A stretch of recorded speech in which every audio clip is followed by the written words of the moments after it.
This is the story of Helen Gurley Brown, the original Cosmo Girl. Cosmo Girl is a young woman between the ages of 18 and 34 who is traditional in many ways. She loves men, she loves children, but she doesn't want to live through other people. She wants to achieve on her own. In the early 1960s, women were often confined to traditional roles as wives and mothers. Attitudes towards sex were tightly defined, and women were only to have sex for reproductive purposes. Helen Gurley Brown's revolutionary and very successful 1962 book, Sex and the Single Girl, sparked controversy as she argued that single women could have lives very similar to those of single men, including premarital sex. She took over Cosmopolitan magazine shortly after the publication of her book and transformed it into a sex magazine for women. Her work brought attention to the sexual and social lives of single women. Helen Gurley Brown represents a turning point in history because not only did she write a book outlining her radical ideas, she transformed Cosmopolitan into a magazine that served as an agent for social change. I was 10 years old when my father was crushed in the elevator in the Little Rock State Capitol building. 10 years old. My sister managed to get polio, and I had to start working real fast. She spent a lot of time as a secretary when she was really a very talented copywriter. With those 17 secretarial jobs, I mean, you have to be resilient. You have to really be a tough girl. She was very clear about what it was that she wanted to be, and it wasn't going to be easy, and it wasn't going to be handed to her. A major career move for Gurley Brown occurred in 1948 when she became the first woman to hold a copyright position at Foot, Cone & Belding, a Los Angeles advertising agency. Her ability to produce right, arresting prose won her 2 Francis Holmes Advertising Copywriter Awards during her tenure at the firm, from 1948 to 1958. The men copywriters hated me. They even talked about me to Don Belding. They said, "This little creep, we have a family, we have children. She's sitting down here at the office at 8 o'clock at night because she doesn't have anybody, and she's making us look bad." In 1959, at the age of 37, Helen Gurley married David Brown, then vice president for production at 20th Century Fox. I heard that David Brown was getting a divorce, and I said to one of my friends who knew his wife, I said, "I'd like to meet him." She took every last cent she had, every nickel she had, and she went out and she bought a Mercedes for herself because she thought that it would be appealing and sexy to him to say, who is this chick with a Mercedes? He said, "That's a nice car." I said, "I know, and I paid cash for that car." He said he never knew a woman who paid cash for a car to bobby pins, let alone an automobile, let alone a Mercedes-Benz.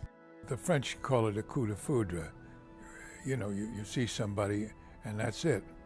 And that was it for me.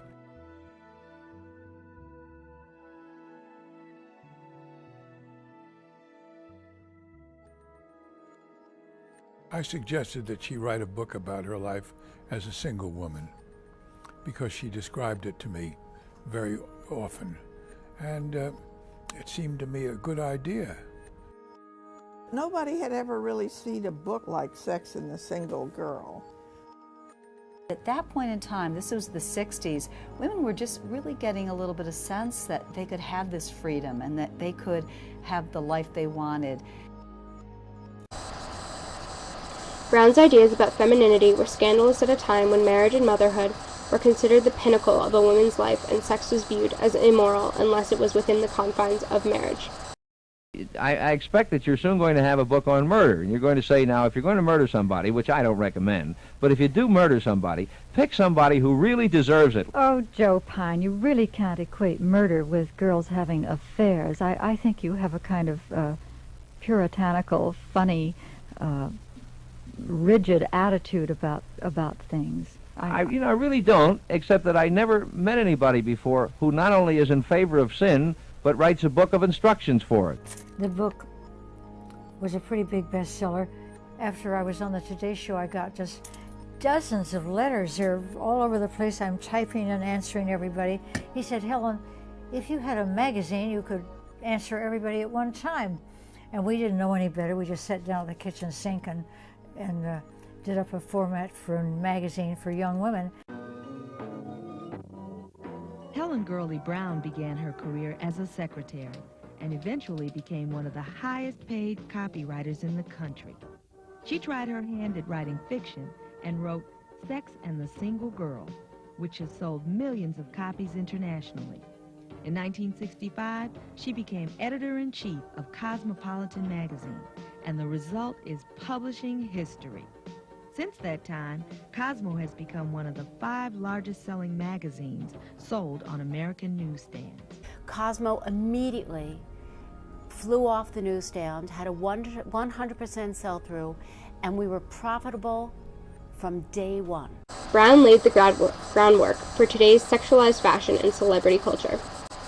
She quickly came up with the winning formula, a beautiful woman on the cover and a mix of sex advice and articles about men, work, and female health on the inside.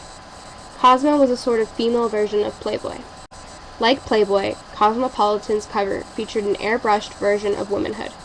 Not the all-but-naked playmate, but certainly one who flaunted substantial cleavage.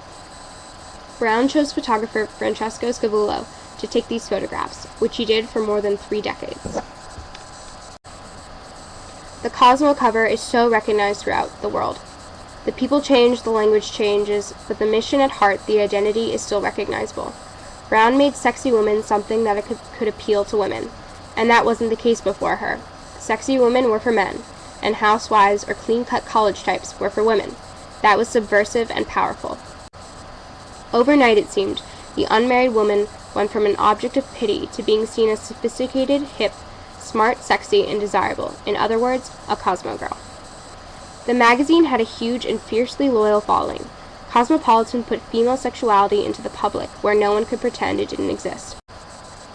Many serious feminists have viewed Brown as a lightweight whose gushy writing style covered over a dual message that women were at once independent and yet should do everything they could to get a man. Gloria Steinem told the Washington Post in 1982 that she appreciated Brown as a pioneer who acknowledged women as sexual beings. But she's fooling herself if she thinks her message is a feminist one, Steinem went on to say. She's telling women that if they look good, smell good, wear the right perfume and underwear, wonderful things will happen to them. The debate over whether Brown empowered women to take charge of their lives or self-helped them into good old-fashioned servility is likely to go on. And in Brown's own words, you can be a feminist, but you don't have to look like everybody died. Are you a feminist? I am a devout feminist. I was criticized during the beginning of the feminist movement for suggesting that women try to please men. Men are supposed to be the enemy. How could you possibly be nice to them? Well, sex is wonderful, and if you're heterosexual, you sort of want to have it with a man. So if you want a man in your life, you have to be nice to him, but presumably they're being nice back to you. It's a reciprocal arrangement.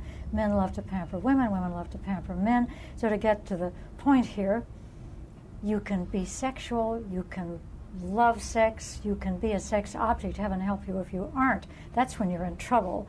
And you can still be a feminist, because feminism has to do with wanting the best for both sexes. Most people don't recognize that Helen Brown is a feminist, that she has always fought for the empowerment of women to decide what they do in their life and what kind of life they will lead. Women have come now to where Helen thought they should have been 20 years ago. You can be strong, you can be smart, and you can wear your blouse button opened just a little bit lower than everybody else. She opened up doors for us. I mean, I was a woman that came through doors thanks to Helen Gurley Brown, because she made people understand that women had tremendous determination, tremendous ambition, and we would work our tushes off, and that's what Helen did. She gets to go down along with all the chief executives and the founder as among the most important people in the history of this company. Brown's work at Cosmopolitan and the books she wrote made it clear that women are just as smart as men, and women can enjoy men without being focused on an end result. Brown helped women become a whole person who had control over all aspects of their lives.